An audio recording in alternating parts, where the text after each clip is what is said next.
गुरुदेव और मां गायत्री के चरणों में कोटि कोटि नमन। आप सभी को प्रणाम। पारिवारिक जीवन, गृहस्थ जीवन भी एक योग साधना है। योग का अर्थ है जोड़ना, मिलाना। मनुष्य की साधारण स्थिति ऐसी होती है जिसमें वो अपूर्ण होता है।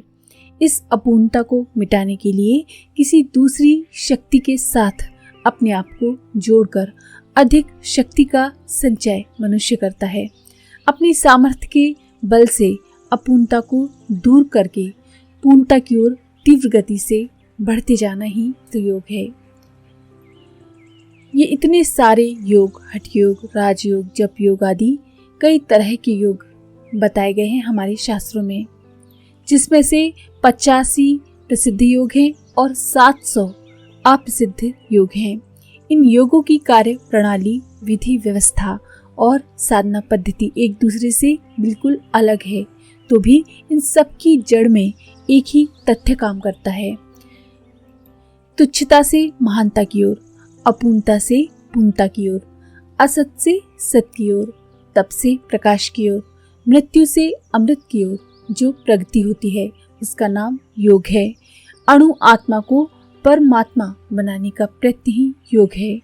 ये प्रयत्न जिन जिन मार्गों से होता है उन्हें योग मार्ग कहते हैं।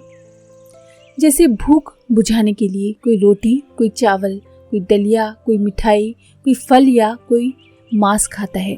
ये सब चीजें एक दूसरे से बिल्कुल अलग प्रकार की हैं, तो भी इनका उद्देश्य एक ही है, भूख मिटाना। इसी प्रकार योग के नाना रूपों का एक ही प्रयोजन है, आत्मभाव को विस्तृत करना, तुच्छता को महानता के साथ बांध देना।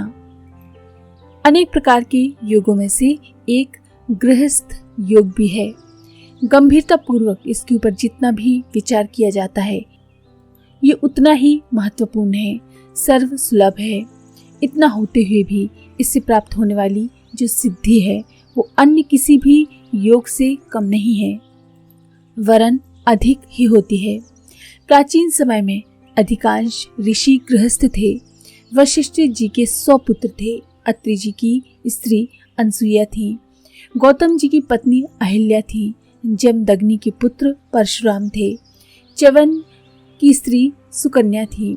याज्ञवल्क्य की 2 स्त्री गार्गी और मैत्रेयी थी।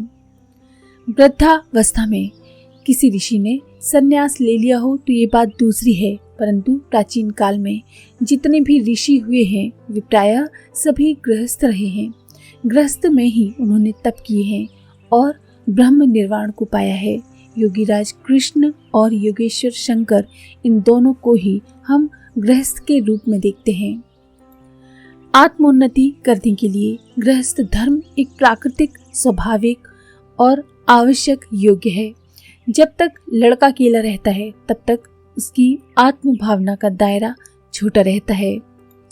वो अपने ही खाने, पहनने, ओढ़ने, खेलने तथा प्रसन्न रहने की सोचता है। उसका कार्यक्षेत्र अपने आप तक ही सीमित रहता है। जब विवाह हो जाता है तो वो दायरा बढ़ता है। वो अपनी पत्नी के सुख सुविधाओं के बारे में सोचता है। अपने सुख और मर्जी पर प्रतिबंध लगाकर पत्नी की आवश्यकताएं पूरी करता है।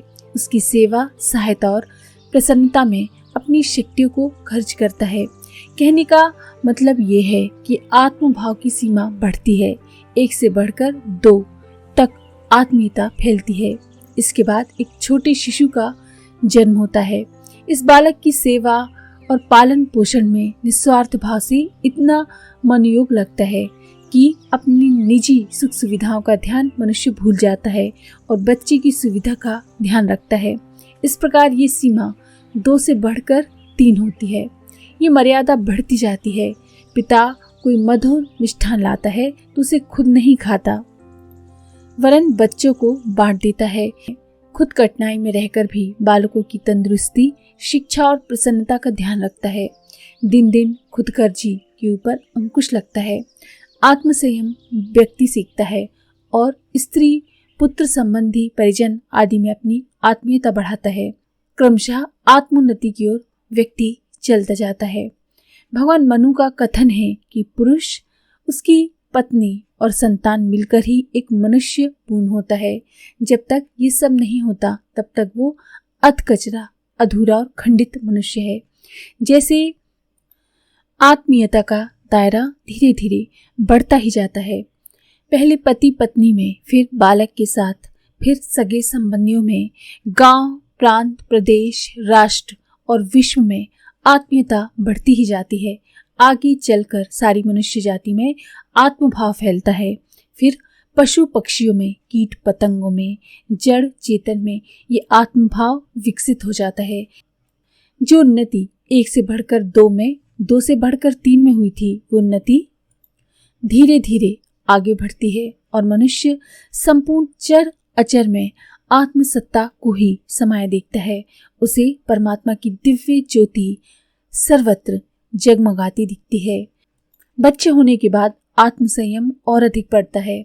अंत में जीव पूर्णतया आत्मसंयमी हो जाता है। दूसरे के लिए अपने आप को भूलने का अभ्यास इतना अधिक तुष्ट हो जाता है कि अपना कुछ रहता ही नहीं, सब कुछ वीराना हो जाता है। मेरा, मुझ में कुछ नहीं, जो कुछ है सो तोड़ की ध्वनि उसके अंदर से निकलने लगती है। खुद ही मिटती जाती है और खुदा मिलता जाता है। मैं का अंत होने से तू ही शेष रहता है। गृहस्थ योग की छोटी सी सर्वसुलभ साधना जब अपनी विकसित अवस्था तक पहुंचती है तो आत्मा परमात्मा बन जाती है और इस तरह से योग का वास्तविक स्वरूप उद्देश्य पूरा होता है। जिसको भी अपनी आत्मीयता का विकास करना हो उसके लिए सबसे अच्छा स्थान उसका घर है। योग साधना भी घर से ही प्रारंभ होती है। इस तरह त्याग और तप का आश्रय लेके घर में भी योग कर सकते हैं, गृहस्थ योग पा सकते हैं।